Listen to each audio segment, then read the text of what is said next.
नमस्कार। आज हम मौजूद हैं श्री यतीन्द्र नारायण अष्टांग राजकीय आयुर्वेद महाविद्यालय में। अपनी 41 वर्षों की शानदार सेवा के बाद 30 जून यानी मंगलवार को इस महाविद्यालय के प्राचार्य सह अधीक्षक डॉक्टर CB सिंह, डॉक्टर चतुर्भुज प्रसाद सिंह सेवानिवृत्त होने जा रहे हैं, रिटायर होने जा रहे हैं। हम उनसे विशेष बातचीत करेंगे और जानेंगे उनके संघर्ष, उपलब्धियां और आने वाले पीढ़ियों के लिए उनका क्या संदेश होगा। आपका ये लंबा कार्यकाल है, जब आप पीछे मुड़कर देखते हैं तो सबसे पहले आप क्या देखते हैं? ये अच्छी तरह से बताना चाहूँगा कि यह महाविद्यालय बिहार के सबसे प्राचीन महाविद्यालय में रहा है और इसकी आधारशिला राजेंद्र बाबू ने आज़ादी से पहले रखा था। और आधारशिला रखते समय उन्होंने कहा था कि भागलपुर वासियों, वृक्ष रूपी आयुर्वेद महाविद्यालय की आधारशिला तो मुझसे रखवा रहे हो, देखना यह मुरझाने न पाए। 1985 में बिहार सरकार ने इस आशा और विश्वास के साथ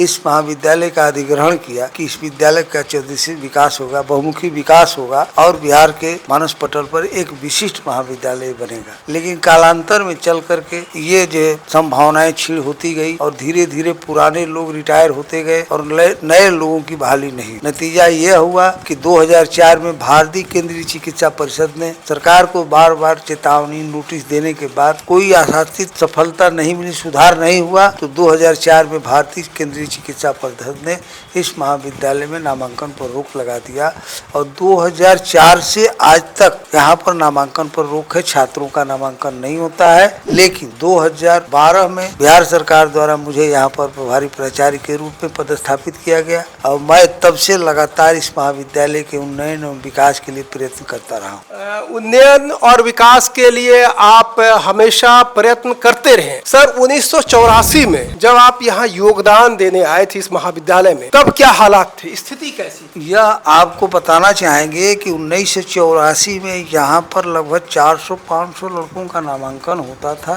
और पढ़ते थे। दूर देश के विभिन्न प्रांतों के स्टेट के लड़के यहाँ पर आकर आयुर्वेद का अध्ययन करते थे और यहाँ से चिकित्सा शिक्षा प्राप्त करके, और यह मैं गर्व के साथ कहना चाहूँगा कि हमारे इस महाविद्यालय से उत्तीर्ण छात्र मुख्य संस्थानों में उच्च पद पर पदासीन है। बनारस हिंदू विश्वविद्यालय में जो आयुर्वेद संकाय है उसमें एनेस्थीसिया विभाग के हेड डॉक्टर देवेंद्र पांडे हमारे मित्र हैं और इसी कॉलेज के पढ़े हुए हैं, वो वहाँ पर BHU में पदस्थापित हैं। उसी तरह से लखनऊ में भी हर जगह हमारे छात्र बैठे हुए हैं अच्छे पद पर और समाज सेवा में लगे हुए हैं। अच्छे ओहदों पर बैठे हुए हैं इस राजकीय आयुर्वेद महाविद्यालय से जो पास आउट है। सर, आपने क्या बदलाव देखा? देखिए, हमको जिस समय यह विरासत मिली आयुर्वेद कॉलेज का, उस समय यहाँ पर छात्रों के नामांकन पर रोक था और यहाँ पर शिक्षक के अभाव के चलते सारी व्यवस्था जो है अस्त व्यस्त हो गई थी। लेकिन मैंने पहला यह काम किया कि महाविद्यालय में जो भी SS इंस्ट्रूमेंट, जो भी प्रयोगशाला, जो भी अस्पताल था, मैंने उसको विधिवत संयोजित कर सुरक्षित किया और सारे रिकॉर्ड को, जो हमारे छात्र पहले यहाँ से पास करके वहाँ चले गए, उनके जो भी रिकॉर्ड है आज भी आप हमारे भंडार में देखेंगे तो उनके क्रॉस लिस्ट, उनके सारे पेपर को मैं लेमिनेशन करा करके बक्स में सुरक्षित रखा हूँ ताकि कभी उन छात्रों को इस पेपर की जानकारी प्राप्त करनी हो तो हम आसानी से उसका उत्तर दे सके। वो हमारे भविष्य रहे हैं और मैं गर्व से उनको जो है पदस्थापित कराया। उसके लिए उनकी धरोहर चीज मैंने सुरक्षित रखा। साथ ही उनकी धरोहर को आपने सुरक्षित कर रखा है आयुर्वेद महाविद्यालय में। सर, 1984 से 1912 तक आप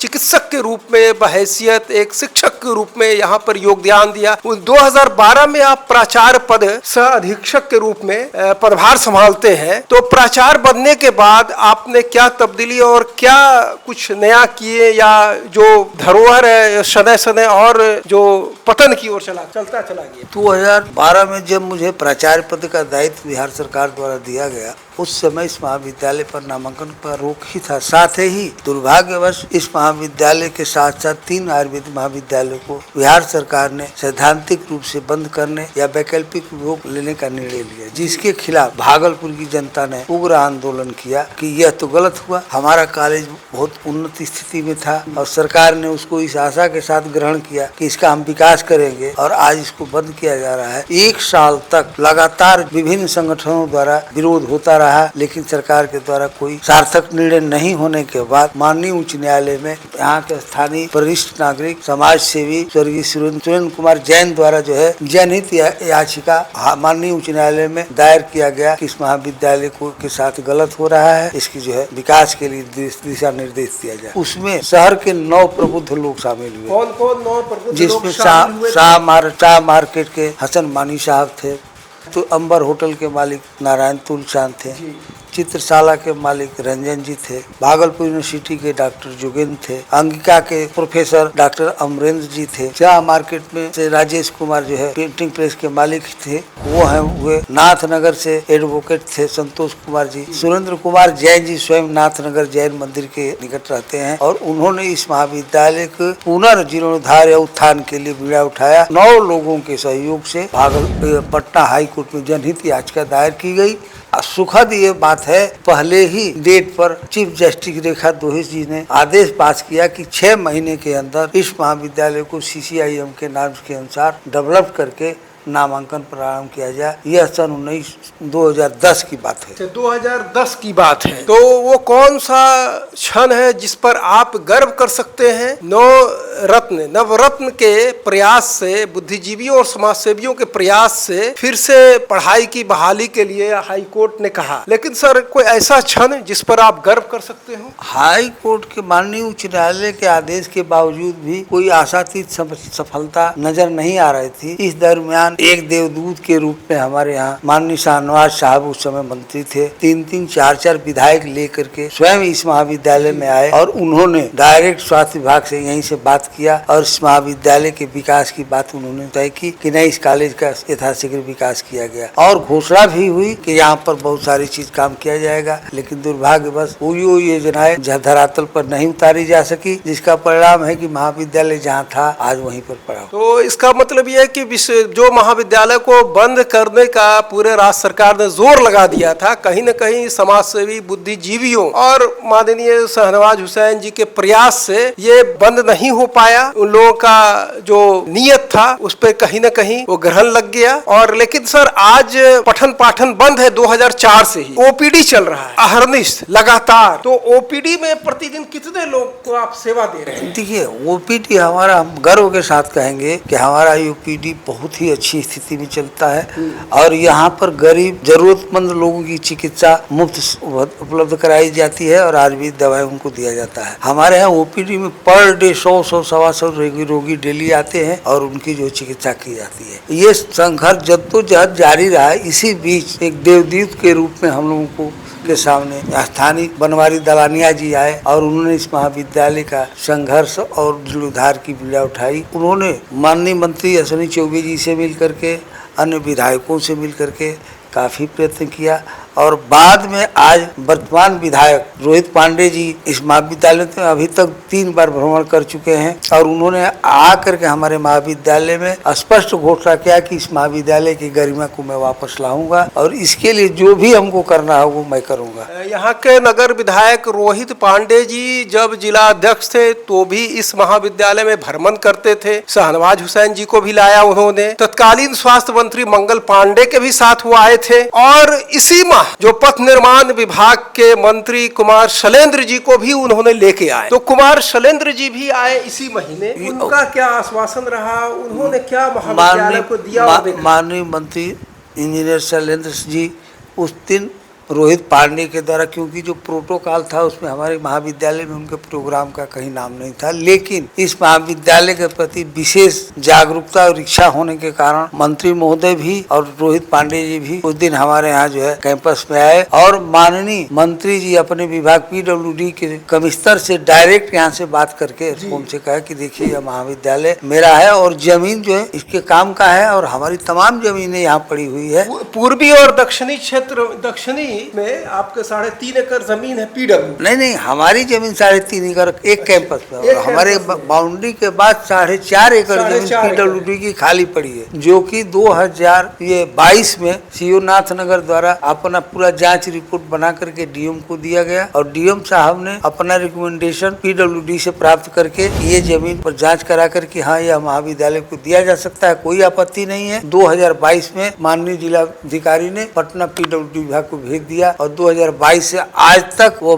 मामला वहाँ पर विचाराधीन। मंत्री जी कहते कि 7 दिनों के अंदर हम पीडब्ल्यूडी की जमीन को एक्वायर करा देंगे। मंत्री जी ने इंजीनियर शैलेंद्र साहब जी ने स्पष्ट रूप से कहा कि डॉक्टर साहब, प्रिंसिपल साहब, 7 दिन के अंदर आपकी जमीन जो है महाविद्यालय को मिल जाएगी, आप निश्चिंत रहिए, इस कॉलेज का जीर्णोद्धार और विकास निश्चित होगा, हम आपको आश्वस्त करते हैं। मॉडल अस्पताल राजकीय आयुर्वेद महाविद्यालय का सपना आपके रहते हुए तो ये मुमकिन नहीं हो पाया। 2 अरब 67 करोड़ की लागत से एक आदर्श राजकीय आयुर्वेद महाविद्यालय भागलपुर की स्थापना, क्या आपका जो एक विजन था वो पूरा हो पाएगा? ऐसा है कि यह बिहार सरकार की बहुत ही महत्वाकांक्षी योजना है कि बिहार में जितने भी गवर्नमेंट कॉलेज हैं उन सभी कॉलेज को मॉडल कॉलेज के रूप में विकसित किया जाएगा। और मॉडल कॉलेज को बनाने के लिए एक उनका अपना मॉडल स्वरूप नक्शा बनाया गया है, जिस पर 2 अरब 65 करोड़ रुपए का बजट का प्राविधान, जिसके अंतर्गत दरभंगा मेडिकल कॉलेज में मॉडल कॉलेज बन रहा है, आयुर्वेद कॉलेज में बक्सर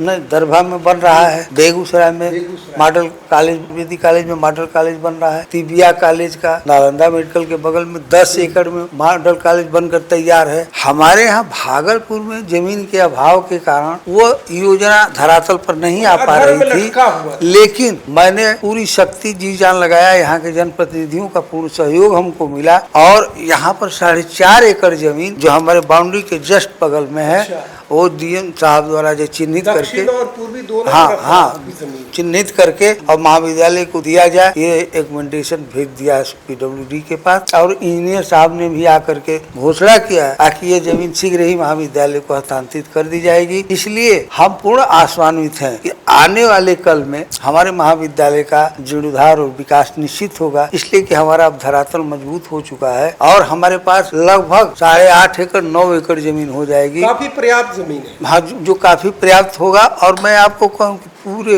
बिहार में हार्ट ऑफ टाउन में किसी भी आयुर्वेदिक महाविद्यालय के पास एक कैंपस में इतनी लंबी जमीन नहीं होगी। अगर इस कॉलेज का विकास किया जाता है तो यह कॉलेज बिहार के ही नक्शे पर नहीं भारत के नक्शे पर होगा, क्योंकि ये पश्चिम बंगाल, नेपाल, उत्तर प्रदेश इन तमाम सीमाओं को छूता है भागलपुर जिला, और यहाँ पर विपुल जो है प्राकृतिक संपदा है इसके आसपास। मैं अपना जो हमारे पास 42 साल का यहाँ का अनुभव है और मैं अपने गर्व के साथ गर्वान्वित होता हूँ, मुझे यहाँ सेवा करने का मौका रहा। यह अंग प्रदेश की यह धरती, यह आयुर्वेद के लिए तीर्थ स्थल है। यहाँ पर हमारे आदि देव, हमारे भगवान धन्वंतरी का अभ्युदय स्थल रहा है। यहाँ पर हमारे श्रृंगी ऋषि जो कि आयुर्वेद के बहुत बड़े विशेषज्ञ थे, उनकी तपोभूमि रही है परियारपुर के पास। यहीं पर कहल ऋषि जो कि राजा जनक के आध्यात्मिक गुरु थे, उनकी तपस्थिति कहलगांव रही है, जिनके पुत्र अष्टावक्र थे, दार्शनिक के बहुत बड़े विद्वान थे। ये और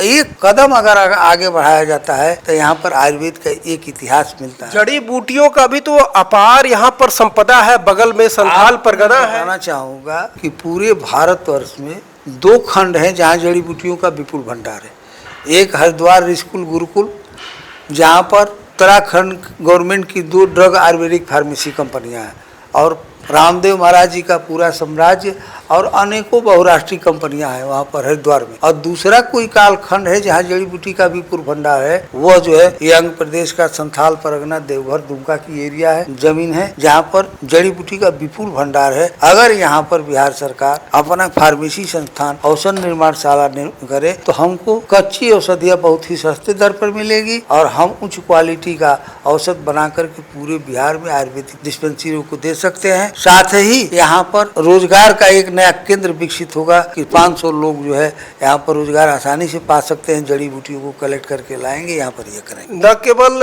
यहाँ पर चिकित्सा हो पाएगा बल्कि कच्चा जो यहाँ पर मेडिसिन है, औषधि है, वो भी पर्याप्त मात्रा में बगल संथाल परगना के पहाड़ियों में है और यहाँ से दवाइयों का निर्माण कर बाहर भी जो है निर्यात किया जा सकेगा, भेजा जा सकेगा, बेचा जा सकेगा। सर अब क्या है कि आपका 41 वर्षों का जो कार्य अवधि रहा, कार्यकाल रहा, तो उसमें कौन सी ऐसी घटना है, किसी तरह घटना जो बिल्कुल आपको हमेशा याद है? मैं अपने पूरे कार्यकाल में इतना जरूर अपने श्रम से और मेहनत से संतुष्ट हूँ कि मैं इस महाविद्यालय के लिए एक ऐसी आधारभूत संरचना मजबूत तैयार कर लिया हूँ कि आने वाले कल में इसका निश्चित उन्नयन और विकास होगा। साथ ही इस खंड का ये सौभाग्य है कि यही एक ऐसा खंड है जहाँ पर भागलपुर आयुर्वेदिक कॉलेज का, जहाँ पर 4 प्रदेश की सीमा, 3 देशों की बॉर्डर यहाँ पर मिलती है। अगर यहाँ पर इस कॉलेज का उन्नयन और विकास किया जाए, इंटरनेशनल स्तर पर हम इसको जो है ना, यानी कि अंतर्राष्ट्रीय स्तर पर इसकी पहचान राजकीय आयुर्वेद महाविद्यालय नाथनगर का हमारे पास है। उसके बाद जो है सिक्किम, बंगाल, बिहार, झारखंड, उत्तर प्रदेश, इन स्टेटों की सीमाएं हमारे पास मिलती है। और यहाँ पर जड़ी बूटी का भंडार होने के नाते यहाँ औषध निर्माण करके हम इसको जो है दूसरे जगह पर भी भेज सकते हैं। क्योंकि आपकी सेवानिवृत्ति 30 जून को होनी जा रही है, तो सेवानिवृत्ति के बाद की आपकी योजना क्या है? मैं अपने जीवन का बहुत ही बहुमूल्य समय इस महाविद्यालय में व्यतीत किया हूँ। मुझे उसमें इतना आत्मबल था कि मैं इस विद्यालय के उन्नयन के लिए बहुत ही संघर्ष रहा हूँ और यहाँ के जनप्रतिनिधियों को से जनता का, स्थानीय निकाय के लोग हैं जैसे आर्य समाज के परिवार का, गायत्री परिवार का और भी संगठन हमारे महाविद्यालय के विकास के लिए इसमें काफी मदद किए हैं। सेवानिवृत्ति के बाद सामाजिक और शैक्षणिक कार्य से आप जुड़े रहेंगे? तो मैं अभी जब तक इस महाविद्यालय का जो अंतिम चरण है कि हमारा जमीन स्थानांतरण हो जाए और बिहार सरकार का मॉडल कॉलेज का जो 2 अरब 65 करोड़ रुपए का जो है योजना है वो भागलपुर के लिए स्वीकृत है, तब तक मैं यहाँ पर संघर्षरत रहूँगा। अगर आपको फिर से काम करने का मौका मिले तो आपका प्राथमिकता क्या होगी? यह सरकारी सेवा में ये एक प्रक्रिया है कि हम सेवा में योगदान करते हैं तो एक निश्चित कालावधि तक कार्य करने के बाद हमको सेवा से निवृत्त होना पड़ता है, लेकिन हमारा जीवन काल की सेवा तो चलती रहती है और हमारी भावनाएं इस महाविद्यालय से जीजा, क्योंकि मैं यहाँ पर 42 साल तक सेवा करते रहा। आप 42 सालों तक सेवा करते रहे, तो यहाँ के शिक्षकों का, यहाँ के चिकित्सकों, यहाँ के कर्मियों का किस तरह का सहयोग और समर्थन मिलता है? इसमें हमारे पूरे परिवार से मतलब आयुर्वेद परिवार का रहा है कि सभी लोग बहुत ही दिल से इस महाविद्यालय के विकास के लिए संघर्ष करते रहे। जब जरूरत हुई समाज के लोगों का हम लोग मदद लेते रहे। राजनेताओं द्वारा जो जनप्रतिनिधि भी समय समय पर महाविद्यालय में आकर के हम लोगों को आश्वासन देते रहे और हम लोगों का सहयोग देते रहे और आज हम इस संघर्ष के किनारे पर पहुंच चुके हैं और इस नैया को पार लगाने के लिए हमारे स्थानीय विधायक रोहित पांडे जी जान से लगे हुए हैं और हमको पूर्ण विश्वास है कि इस बार जो इस महाविद्यालय का जो है जीर्णोद्धार होगा और आदर्श आयुर्वेद कॉलेज के रूप में ये अपनी पहचान बनाने में कामयाब हो पाएगा। सर, ये आपका भागलपुर के लोगों का किस तरह से सहयोग और कैसे यहाँ पर के लोगों का मिजाज रहा? मैं एक बात आपको यहाँ पर बताना चाहूँगा कि जब महाविद्यालय को बिहार सरकार ने कतिपय कारणों से सैद्धांतिक रूप से बंद करने का निर्णय ले लिया तो पूरे शहर में जो है ना आंदोलन का सैलाब उठा, जिसमें शहर के बहुत संगठन के लोग, विश्वविद्यालय के प्रोफेसर, व्यापारी समुदाय के लोग, हसन मान साहब जैसे सामाजिक जीवन जीने वाले लोग, नारायण तिरस्वार जैसा पत्रकार जीवन जीने वाले लोग, सुरेंद्र जैन जैसा सामाजिक जीवन जीने वाले लोगों ने पूरा जद्दोजहद के साथ इस निर्णय के खिलाफ आंदोलन शुरू कराया और जिससे समाज के हर वर्ग का पूर्ण सहयोग मिला। हसन मानी साहब ने कहा था उस समय कि डॉक्टर साहब, यह आयुर्वेदिक महाविद्यालय नहीं है, यह भागलपुर का नाक है और इसके बचाने के लिए कुछ भी करना पड़ेगा तो हम सब लोग मिलकर करेंगे, ये विद्यालय कहीं नहीं जाएगा, आप आश्वस्त रहिए और हम लोग आपके साथ हैं।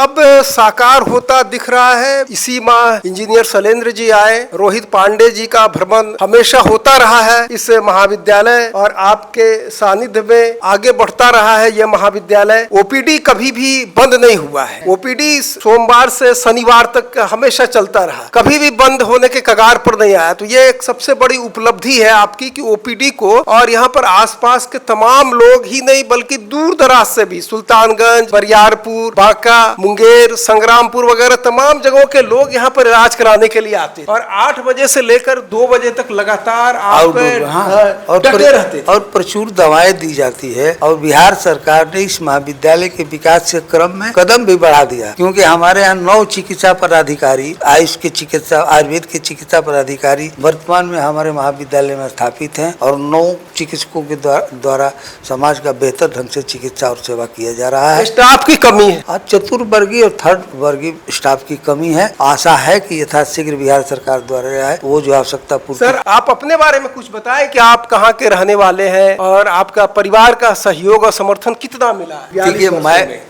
बलिया उत्तर प्रदेश का रहने वाला हूं और मेरा जो आयुर्वेद का पूरा जीवन ही बिहार से शुरू हुआ। मैं 1975 में मोतिहारी में रविंद्रनाथ मुखर्जी आयुर्वेद महाविद्यालय में अध्ययन काल में अध्ययन किया और वहां से BMS करने के बाद वहां से सीधे हम 1984 में भागलपुर आयुर्वेदिक महाविद्यालय में, और सौभाग्य से मेरा यहाँ पर पदस्थापन हुआ और 84 में हम सितम्बर माह में यहाँ पर अपना योगदान दिए। 85 में सरकार इस महाविद्यालय का अधिग्रहण कर ली और तब से 85 से लेकर के लगातार मैं इस महाविद्यालय में सेवा देते आ रहा हूँ, संघर्ष करते आ रहा हूँ और इस विद्यालय के लिए बेहतर करने के लिए समाज के साथ कंधा से कंधा मिलाकर चलता रहा हूं, जिसका परिणाम आज सामने है कि जमीन प्रचुर हमारे पास उपलब्ध हो गई और हमारे पथ निर्माण विभाग के मंत्री इंजीनियर शैलेंद्र सिंह जी द्वारा आकर यहां घोषणा किया गया कि यथाशीघ्र आपको जमीन मिल जाएगी। और इस पूरी लड़ाई के बीच हमारे बीच मसीहा के रूप में हमारे बनवारी दलानिया जी जो हैं, जो कि RSS के बहुत पुराने स्वयंसेवक रहे हैं और उनके पास बहुत ही संघर्ष का अनुभव रहा है और उस अनुभव का फायदा इस महाविद्यालय को मिल रहा है। और उनके प्रेरणा से अभी इस महाविद्यालय के कैंपस में 5 महर्षियों की चरक, सुश्रुत, बागभट्ट और नागार्जुन और भगवान धन्वंतरी की मूर्ति स्थापित की गई और लगभग सैकड़ों जड़ी बूटियों, दुर्लभ जड़ी बूटियों का वृक्षारोपण इस कैंपस में किया गया है, जिसमें स्वर्ण चंपा, कटहली चंपा, शिवलिंगी, रुद्राक्ष और उसके बाद से कदम, चंदन, रक्त चंदन, श्वेत चंदन, कर्पूर, बहुत सारी जो और अर्जुन, ये सारी जो है दुर्लभ वनस्पतियां यहाँ पर उनके द्वारा प्रेरणा से लगाई गई और आज भी ये बड़ी अच्छी स्थिति में है। ये आपका अमृत वाटिका। तो डॉक्टर साहब, आपने 4 दशकों से अधिक समय तक आयुर्वेद, शिक्षा और समाज की सेवा की है। मेरे चैनल न्यूज टुडे 313 की ओर से आपके सुखद और सक्रिय जीवन की ढेर सारी शुभकामनाएं। धन्यवाद। मैं इसके लिए पूरा महाविद्यालय परिवार की तरफ से आपको साधुवाद धन्यवाद देते हैं कि आप अपना बहुमूल्य समय निकाल कर हमारे पास आए और हमारी समस्याओं से रूबरू हुए और आपका हमेशा सहयोग इस महाविद्यालय के उत्थान में मिलता रहा है। इसके लिए मैं पूरे परिवार की तरफ से आपको धन्यवाद देता हूँ। शुक्रिया सर, धन्यवाद।